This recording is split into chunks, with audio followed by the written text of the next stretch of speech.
Hi everyone, I'm Delight from DenverWhimsyCrochet.com. Today I'm going to show you how to fasten off your beanie and weave in the ends. This is the very last step to finishing your beanie, so you should be excited if you get this far. So basically you finish crocheting the beanie, all you have is some tails from your yarn that you need to take care of, and then you're done. So what you're going to need today is a beanie with some tails hanging off so you can practice weaving them in. You're also going to need a tapestry needle and or a crochet hook that is a little bit smaller than the one you used when you actually crocheted the beanie. Last but certainly not least, you need a beverage, because I always have a beverage when I crochet. And usually it's coffee or tea, but today it's going to be a little bit of red wine. Malbec is one of my favorites at the moment. So the reason I'm having some wine right now is because, let's be honest, I want some. Also because I'm almost done with this beanie, and I think that's a cause to celebrate. Also because weaving in these ends doesn't take very much concentration at all. You'll see, this is really the easiest part. This actually can be a little bit tedious, but it's so worth it because you're almost done. So grab your supplies and let's get started. So I have a beanie here I am almost finished with. And I am first going to fasten it off. I lied. First, I'm going to do the last single crochet to finish it. And now I'm going to fasten it off. So this kind of will depend what kind of pattern you're following, how exactly that's going to work. My last stitch in this beanie is a slip stitch. So I'm going to go ahead and do that here. Pull it tight, there's my slip stitch. Okay, so this is the part where I fasten off because I just did the very last stitch of the pattern. Now I'm just going to take my crochet hook and pull it up. So I'm pulling out a big loop. And I want to make it kind of long. Pull it tight so there's a knot. Make it kind of long so I have plenty of yarn to work with to weave it in. And then I'm going to cut it right there. Then I will pull my yarn out like this. And so this was the fasten off part. Now it is fastened off. And now I just have these ends to weave in. I'm not going to show you all of these because you'll get the idea pretty quickly, but I will show you a few. So I'm going to turn this around because what I like to do when I weave in the ends is I like to pull it this direction because it makes it smoother. So you kind of pull it in the direction that you were crocheting when you stopped, and then you weave them in. But first, let me show you how to do this with a tapestry needle, and then I'll show you how to do it with a crochet hook in case you don't have a tapestry needle. Okay, so anyway, this is, if you have never used this before, I love tapestry needles. I think some crocheters don't like to use them, they just like to use hooks all the time. But I find this really useful, and I don't know, it's bamboo. I just like it. So this is a tapestry needle. You don't need this, but this is what I like to use. So you thread the tapestry needle.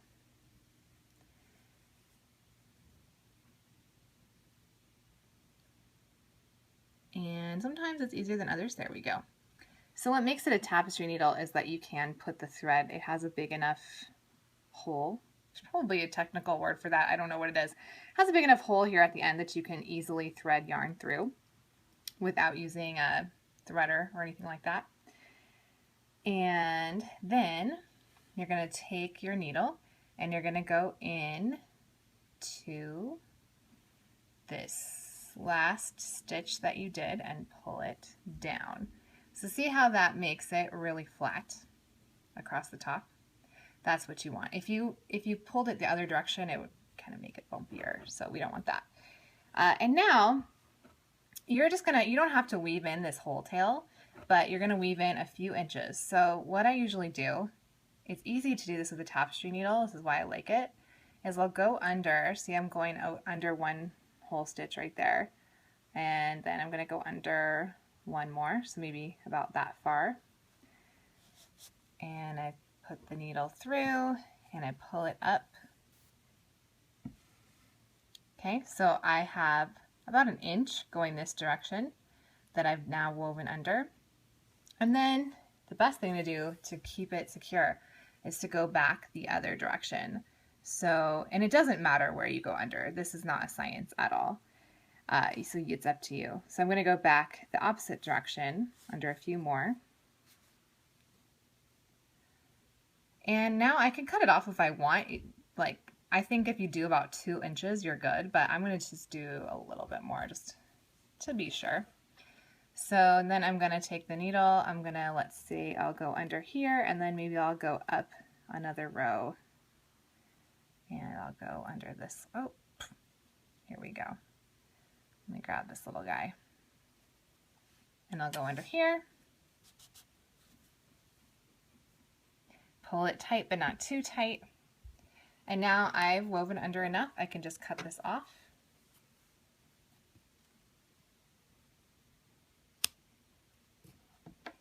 And that is it. My end is gone. It is secure, it's not going to come out. And I'm ready to go on to the next one. So if you have a striped beanie situation like I do right here, you're usually going to have, like I have the end of the white and the start of the new blue right here. Usually what I'll do just to make it more secure is I'll tie them together first. And this is my favorite trick. So you're tying a regular knot and then you're putting it around one more time, and that just makes it even better. And now I'm going to do a double knot, and I'm just going to do this like a regular, like tie your shoes knot. And then I'll weave both of these pieces in. I'll obviously weave the blue end in with the blue yarn and the white end in with the white to hide it as much as possible. Even though this is the inside of the hat, no one's really going to look probably, but I just like to make it so that it all blends in as much as possible. So this time, I'm just going to show you one more time with this blue. I'm not going to use the tapestry needle. I'm going to use a crochet hook, because sometimes we don't always have a tapestry needle on hand. And you can actually do this. I could do this with the same crochet hook I used while I was crocheting, but it's a little bit hard to stick your hook through these little loops.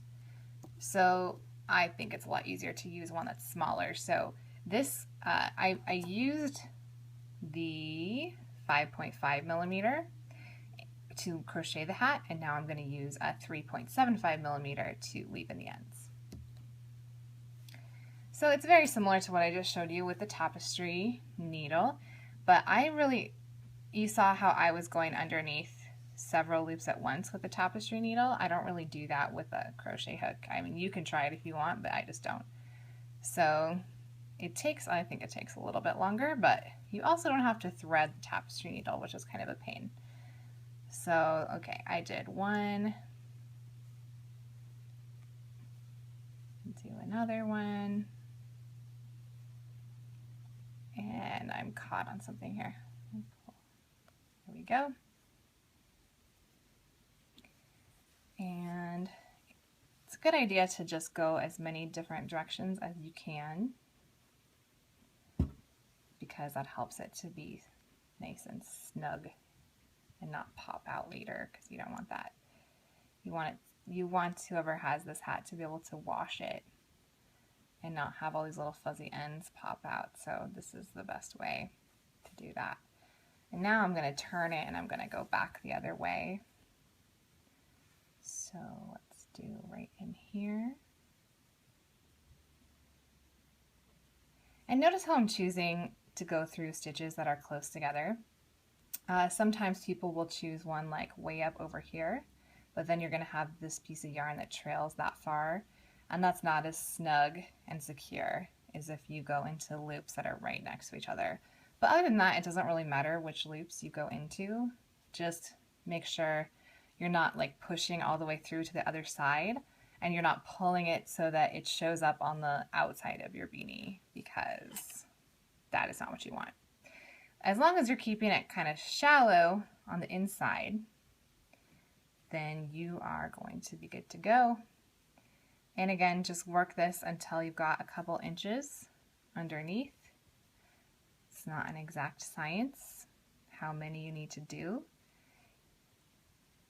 I'd say I think I'll do one more